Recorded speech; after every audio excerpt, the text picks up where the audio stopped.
Analyse du 20 juillet 2024. Bon, j'ai marqué les niveaux de support et résistance ici en blanc. On a notre résistance intermédiaire au niveau des 70 000. À peu près, j'ai mis un chiffre rond, comme ça c'est plus simple. 63 800 comme support. C'est ça les deux niveaux à surveiller en ce moment. Si on casse à la hausse, notre prochain niveau de résistance est les 72 000. Comme on n'a jamais réussi à casser depuis le 26 mars. On a tenté plusieurs fois de casser ce niveau-là sans jamais réussir.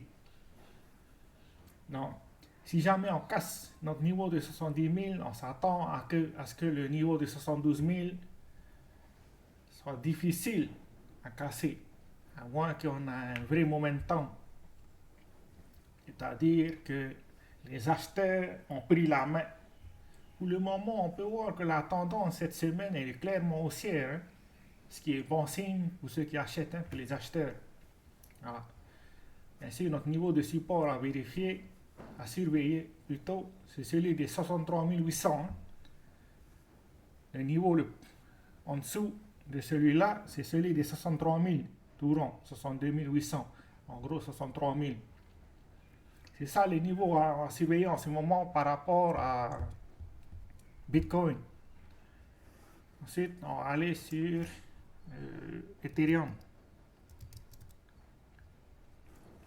Bon, c'est le week-end. Normalement, il n'y a pas trop de volatilité le week-end. Mais bon, c'est jamais. Peut-être que les acheteurs ont essayé d'investir en avance. Quand je dis en avance, c'est avant l'ouverture du marché de la bourse New York, la session de New York, qui démarre lundi à 3h30 du matin. Bon, Ethereum, l'inconvénient par rapport à Ethereum, c'est qu'il y a un événement le 23. Donc, il y aura de la volatilité.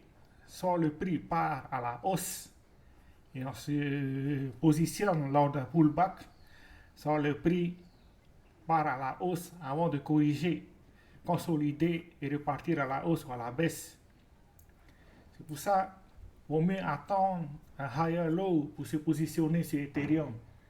Ça ne sert à rien de se précipiter. Il faut avoir des signaux clairs. Voilà. Après, Solana,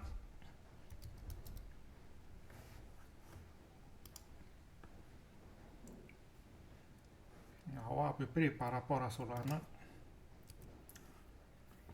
Solana, il a retracé quasiment la totalité de la baisse par rapport au support précédent. On était là le 5 juillet. Il a cassé ce niveau de résistance. D'abord, là, ici, il y a eu un MSB au niveau de ce point-là. Ensuite, il a cassé la première résistance. Il a corrigé sur cette résistance, puis il est retourné à la hausse. Maintenant, on se trouve sur ce niveau de résistance-là, 174. Le prochain niveau, c'est celui de 187. C'est ça les deux niveaux de résistance à surveiller. Si jamais on casse celui-là, il y a celui-là qui reste à casser. Si jamais on corrige à la baisse, ben, on a déjà celui-là à surveiller aux alentours des 154. Ensuite, celui-là, interim low. Voilà. Aux alentours des 134. C'est ça le niveau à surveiller en ce moment par rapport à Ethereum. Attends, je vais tout mettre comme ça doit être plus clair pour vous. Voilà. C'est ça les quatre niveaux à ce moment à surveiller par rapport à Ethereum. 174, 187, 154, 135. Ensuite, bon, comme c'est le week-end, normalement il n'y a pas trop de volatilité. Mais bon, on ne sait jamais. j'ai clôturé mes positions par rapport à Solana. Je me suis positionné par là à la cassure de ce niveau-là. Et puis, ma target, c'était cette résistance-là. Hein. Voilà. Donc, j'ai clôturé ma position. Ensuite, on verra si jamais on a un pullback. Je vais peut-être me positionner où je vais attendre la cassure de ce niveau-là. Ce qui va confirmer la tendance haussière. Car là, on est toujours en range. Voilà. Surtout sur Solana. On a notre point bas et on a notre point haut. Tant qu'on ne casse pas à la hausse ou à la baisse, c'est un range. Donc, il n'y a pas trop de tendance confirmée. Mais bon, il y a des trades à prendre dans ce range.